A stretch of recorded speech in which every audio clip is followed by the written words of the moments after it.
Napoleon Bonaparte is one of history's greatest generals and one of the most influential figures of the Western world. But who is Napoleon Bonaparte? I'll be glossing through his life very quickly, as the point of this video is to discuss Napoleon's characteristics as a leader and the legacy he left behind. It would also take me hours to discuss the entirety of the Napoleonic Wars. The Napoleonic Wars period lasted from 1796 to 1815, but the man himself lived from 1769 to 1821. In 1769, a year after the French gained the island of Corsica, Napoleon was born to a noble family down on its luck. Because of France's acquisition of Corsica, Napoleon was a French citizen. He went to school in mainland France and attended the École Militaire and became an artillery officer in the French army. Fast forward a couple years and battles, and Napoleon is now a major general commanding the army in charge of invading Sardinia-Piedmont, modern-day northwestern Italy and the island of Sardinia. Napoleon distinguished himself by winning practically every battle against Italian and Austrian forces. In 1798, he led an expedition to Egypt and Syria, which failed due to him leaving. In 1804, he was crowned Emperor of France and led France in a war against a coalition of Austria, Prussia, the United Kingdom, the Ottoman Empire, Russia, Portugal, and various minor states, alongside his allies. Despite the odds, Napoleon defeated this coalition 5 out of 6 times, and in 1805 he fought the Battle of Austerlitz, which is considered one of the greatest military victories in history that compares to the likes of Cannae and Gaugamela. Fast forward to 1812, he led France in an invasion of Russia which ended disastrously. Even though Napoleon reached Moscow, something another leader in history couldn't do. From there he was exiled to Elba, after abdicating his throne, but in 1815 he abruptly returned and the nations of Europe were very quick to react, and British and Prussian forces defeated Napoleon at the Battle of Waterloo. He was exiled to St. Helena and spent the rest of his life there. He died in 1821. Even though this was a summary, that lasted probably 2 minutes, which is a testament to the complexity of the Napoleonic Wars and the legacy it left behind. Napoleon was somewhat of an autocratic leader. Although he would heed the advice of his generals, his word was final.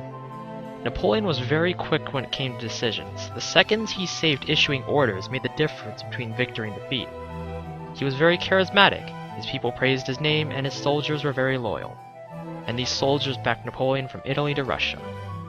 His charisma was put to the ultimate test when Napoleon returned in 1815. He yelled at the French forces sent to arrest him to shoot him. Out of the 3,000 men sent to arrest him and his entourage, not a single shot was fired at Napoleon. Napoleon's legacy is still one that is prevalent today. The metric system we use to measure things much more easily than the imperial system was created in Napoleonic France. The metric system today is now the most widely used system of measurement. Napoleon established the Napoleonic Code, or Code Napoleon, which were various laws and civil reforms. These laws spread from Europe to the Middle East, where the westernizing Ottoman, Persian, and Egyptian states wanted Western laws to help them with their westernizing efforts. These laws still make up some parts of laws of nations across the world. Napoleon's military victories and tactics are still studied today, and Napoleon's glory has him share a position with leaders like Julius Caesar, Alexander the Great, Hannibal Barca, and other great military leaders. Napoleonic France was the first wave in a rise of republics in Europe. Up until this point, the only republics that had some sway were the republics of Genoa, Venice, and the United States, who was barely 40 years old when Napoleon was defeated at Waterloo. The ideals of revolutionary France didn't die when Napoleon crowned himself emperor, and therefore, when Napoleon and the Bourbon monarchy were defeated, the Republic of France rose to the age of imperialism and the Industrial Revolution. The majority of European countries today have either replaced their monarchies or kept them as ceremonial celebrities with close to no political power. However, there are some exceptions, like the United Kingdom. Napoleon inspires me, as he is a person who started with very little and soon thrusted himself to the top and became the man that Europe feared and talked about. His stories are real, started from the bottom, now we hear, and the amount of things he achieved in his 51-year lifespan is quite amazing. Napoleon was one of the first figures that got me into history, and therefore he has a somewhat special place in my heart, as he was one of the first people I studied. And that is my presentation on Napoleon Bonaparte and his characteristics as a leader and the legacy he left behind. Napoleon Bonaparte, the man who could rule the world. Thanks for watching.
One of the best ways to compare the first and second industrial revolutions, in my opinion, is to look at military technologies. So what I'm going to do is I'm going to take you through two wars. We're going to look at the American Civil War and at World War I and compare those military technologies. You see here, first of all, even the uniforms, where in the Civil War you've got blue and gray. You've still got some vestiges of that old, like, hey, let's dress up to shoot each other and that sort of thing, and fancy clothes and all of that. And here you see that war has really become fully industrialized and devoid of any kind of romantic notions. Here's a very drab uniform because you're not going to church, you're going to work. This is killing people, okay? We've got this down to kind of an automated thing.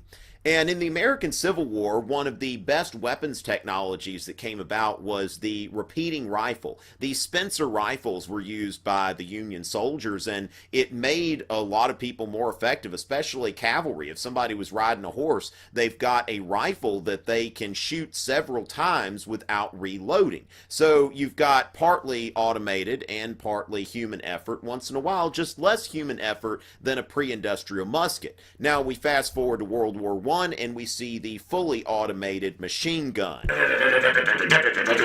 Then we go on to artillery. You see the Civil War cannon, which the Civil War cannon, this isn't a whole lot different than a Napoleonic cannon. I think this cannon here is actually some kind of Napoleon cannon or something they were calling it. Napoleon was still cool back then, you know, it's like, you know, that sort of thing.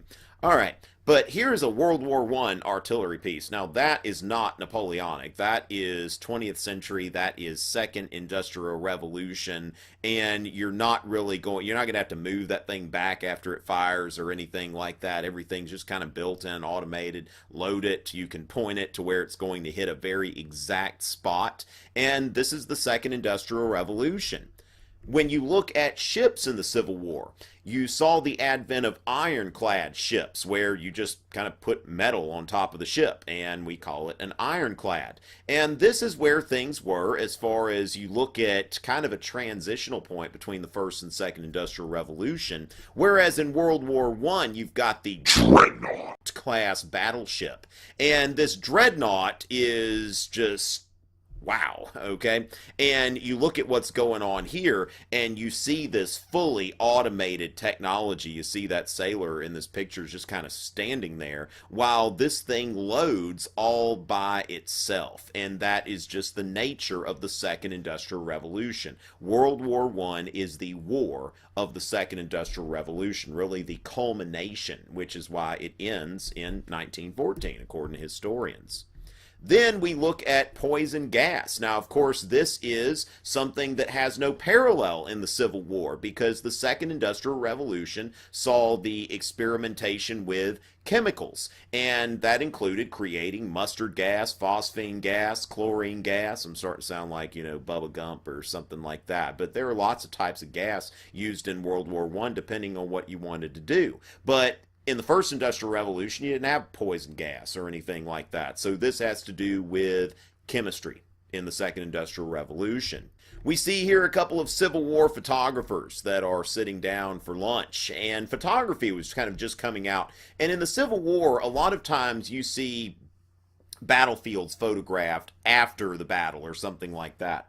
Whereas in World War I, you've got some much more advanced photography, and even here you've got a German film crew with an actual, video camera. So this is something that, certainly is not advanced by this time, but that these guys can just sit in a trench and videotape something. Now, of course, you've also got airplanes and all kinds of other stuff that didn't even exist before the Second Industrial Revolution.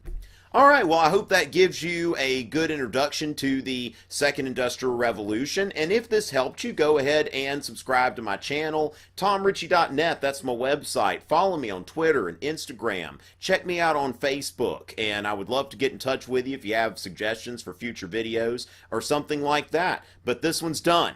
Until next time.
The strategy of fleet structure was evolving to a defense in depth.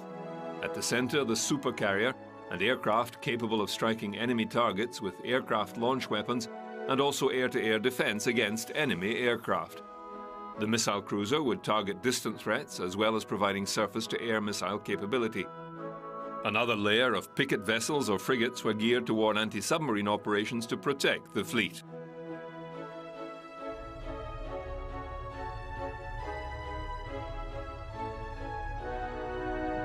Hastened by the Cold War, anti-ship missile development was rapid. The first use of a modern anti-ship missile saw Egypt fire a Soviet Styx missile that sank an Israeli destroyer in 1967. In 1973, Israeli and Syrian forces, both armed with anti-ship missiles, were engaged. The Syrian forces were sunk as the Israelis utilized anti-missile countermeasures.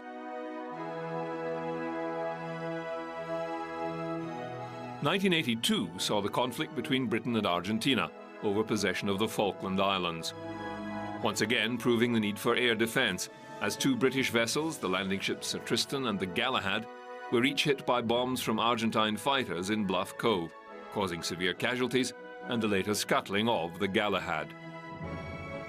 The Argentine Air Force was able to inflict severe damage on British naval vessels utilizing the French Exocet anti-ship missiles. The HMS Sheffield and container ship Atlantic Conveyor were both sunk, and the destroyer HMS Glamorgan seriously damaged. Each was hit by Exocet missiles. Another problem encountered was that the superstructures of these modern vessels were made of lightweight aluminium. It has a much lower burning temperature than traditional steel. Ship designers have gone back to the drawing board.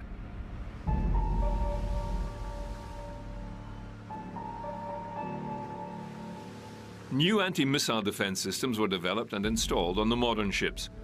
Standard missiles could shoot down an incoming missile, or the Phalanx close support machine gun could track and shoot down low-flying missiles. There were also electronic countermeasures, chaff and flare dispensers. However, none of these systems were either working or in operation aboard the USS Stark, a missile frigate. In 1987, whilst in the Persian Gulf, two Exocet missiles fired from an Iraqi jet fighter hit the ship, severely damaging her.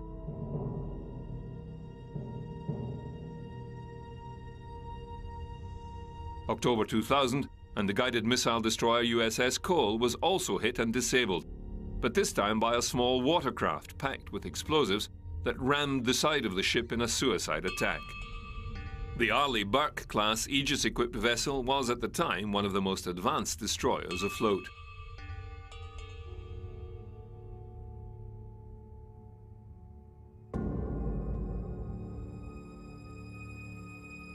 Modern naval vessels are as diverse and sophisticated as ever, from aircraft carriers for fixed-wing aircraft to helicopter-only carriers.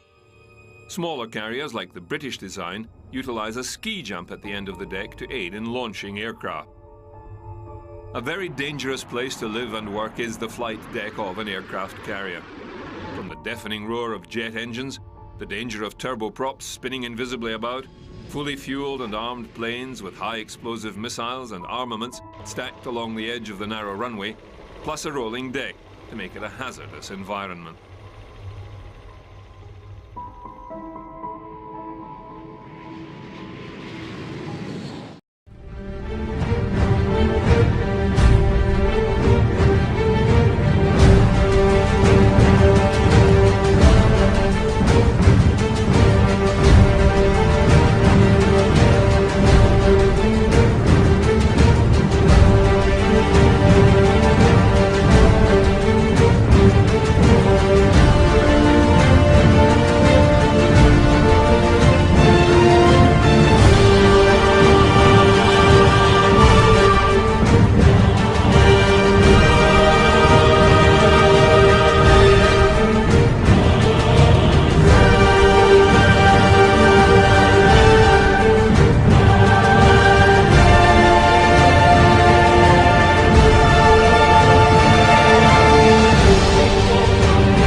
Ever since the first nuclear weapons test in the deserts of New Mexico and the bombings of Hiroshima and Nagasaki, nuclear weapons have become significantly more powerful. Since the first test in New Mexico by the United States in 1945, 2,475 nuclear weapons have been detonated across the globe. Over 85% of those detonations have come from only two countries, however, the United States and the former Soviet Union. Only 2 of those thousands of detonations were ever used in a war, the ones dropped on Hiroshima and Nagasaki during World War II by the United States. But those bombs were very small compared to modern weaponry. The Hiroshima bomb produced an explosion of 15 kilotons, or 15,000 tons worth of TNT. The bomb dropped on Nagasaki had an explosion of 21 kilotons, but how much bigger can nuclear weapons possibly get? The answer is, terrifyingly, much, much bigger. The largest nuclear weapon currently in the United States arsenal is the B-83, which can produce a blast of 1.2 megatons. To understand the scale from here out, 1 megaton is equal to 1 million tons of TNT, and that is equal to 1,000 kilotons. Remember that the Hiroshima blast was just 15 kilotons, so that means that the B-83 produces a blast 80 times more powerful than that. What I've been showing on this scale is only the size of the mushroom cloud that the bombs produced, so to further add to the scale, we're going to place the size of Mount Everest here and the average altitude of a commercial airliner that you would normally fly on here. So, the Castle Bravo bomb is the largest nuclear weapon ever tested by the United States. It produced a blast of 15 megatons, or about 1,000 times the scale of Hiroshima. But even that pales in comparison to the largest nuclear weapon ever detonated. In October 1961, the Soviet Union created the largest man-made explosion ever in human history when they detonated this device, known as the Tsar Bomba, here over this territory known as Novaya Zemlya. The bomb detonated with an astounding force of 50 megatons, or about 3,333 Hiroshima blasts. It was so powerful that it almost destroyed the plane that dropped it, shattered windows as far away as Norway and Finland, and the shock waves created by the bomb circled around the entire Earth 3 times. But this test was actually just a scaled-down version of what was theoretically possible. Although never tested, the Soviets did have plans to create a bomb that would be twice as powerful as even the Tsar Bomba, a bomb so powerful that it would have produced a mind-boggling 100 megaton blast, or about 6,666 Hiroshima blasts altogether. To get another sense of scale, let's imagine that Times Square in New York City would be the epicenter of these blasts. You can test this stuff out yourself on the website NukeMap after watching this video. I'll provide a link for it after the end, but let's see the results first. First off, we're going to show the size of this detonation, which was caused by the recent North Korean test in 2013. Following this, here is the size of the Hiroshima detonation, which isn't really that much bigger, but let's move on to the B-83 bomb that we were talking about. As you can see, it would affect a much larger area than the Hiroshima bomb. But moving on past that to the Castle Bravo test, we can see how it truly dwarfs everything before it. But even that blast is incredibly tiny when we move on towards the Tsar Bomba as seen here. And then finally for our scale, we move on to how large the blast from the theoretical 100 megaton version of the Tsar Bomba would be. The blast would be so powerful, this is what the blast radius would look like if you were observing it from the International Space Station. So the question then becomes, should any of this really worry you? How many nuclear weapons exist today anyway? Well, in total, there are estimated to be around 15,600 nuclear weapons in the world currently, enough to destroy the entire planet dozens of times over. But only 9 countries control that stockpile, and 92% of those weapons are controlled by only the United States and Russia. The other 8% of the global nuclear arsenal is controlled in descending order of numbers by France, China, the United Kingdom, Pakistan, India, Israel, and North Korea. Israel is, however, highly secretive about its nuclear program and has never publicly confirmed nor denied the existence of their nukes. It's just one of those things where everybody knows that they have them, but nobody really comes out and says so. Unless your name happens to be Mordecai Vanunu, a man who did reveal details about Israel's nuclear program and spent 18 years in prison, including over 11 years in solitary confinement. Also interesting to note, South Africa used to be in possession of 6 nuclear weapons because the past apartheid regime was afraid of the 79% of the population that couldn't vote and communists trying to overthrow their government, but they eventually agreed to dismantle all of them, which makes South Africa the only country to ever acquire nuclear weapons and then voluntarily get rid of them. Well, unless you don't count Ukraine, Belarus, or Kazakhstan, which all had nuclear weapons for a brief amount of time after they declared their independence from the Soviet Union in 1991. Ukraine is particularly awkward because after their independence they found themselves in possession of over 5,000 nuclear weapons, which would make Ukraine for a brief period the world's third largest nuclear power and probably one of the most powerful countries on Earth as a result. They agreed to hand them all over to Russia in exchange for a super serious promise that nobody would violate their territory or borders in the future, and we all know how that turned out. As a result of that happening, it's doubtful that other countries would be thrilled to ever give up their nuclear weapons in the future, but leave your thoughts and comments below about how you feel one way or the other. I'd also like if you posted any questions that you have to ask about me personally. My channel recently surpassed 100,000 subscribers, and I'll be doing a short Q&A video about myself very shortly. I'll try my best to answer every question in that video, so if you're interested in that and more content just like this video in the future, I hope that you'll subscribe to my channel by clicking the link here, and you can check out some of my other videos that I've posted over here on the left. As always everybody, thank you all for watching and we'll see you all next time.